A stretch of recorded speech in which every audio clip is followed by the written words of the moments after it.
എല്ലാവർക്കും നമ്മുടെ ഒരു പുതിയ വീഡിയോയിലേക്ക് സ്വാഗതം. ഇപ്പോൾ നമ്മൾ പറയുന്നത് പച്ചക്കറിയിലൊക്കെ വരുന്ന ഒരു പുഴുക്കളൊക്കെ ഇല്ലാണ്ടായി കളയാൻ വേണ്ടി നമുക്കൊരു മരുന്ന് വീട്ടിൽ തന്നെ തയ്യാറാക്കുന്നൊരു വീഡിയോയാണ്. ആദ്യം വേണ്ടത് കുറച്ച് പപ്പായയുടെ ഇലയാണ്.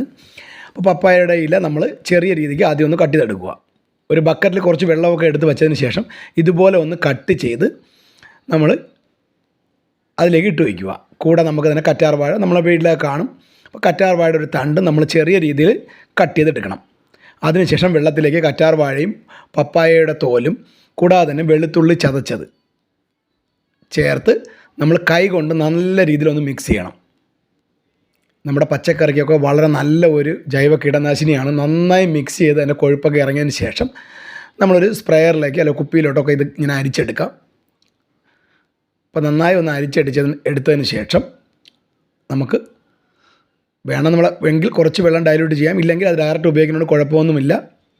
അതിനുശേഷം സ്പ്രെയറിലേക്ക് നിറച്ചതിന് ശേഷം നമ്മൾ പച്ചക്കറിയുടെ ഇലകളുടെ അടിഭാഗത്തും മുകൾ ഭാഗത്തും ഒക്കെ പിടിച്ചിരിക്കുന്ന പുഴുക്കൾ, ഉറുമ്പ് ഇതിനൊക്കെ നമുക്ക് ഇത് സ്പ്രേ ചെയ്ത് കൊടുക്കുകയാണെങ്കിൽ നിങ്ങൾക്ക് ഈ വീഡിയോ തന്നെ കാണാം.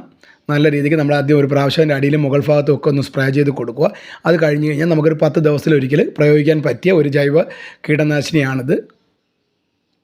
എല്ലാ പച്ചക്കറിക്കും നമുക്ക് ഉപയോഗിക്കാൻ പറ്റിയ കീടനാശിനിയാണ്.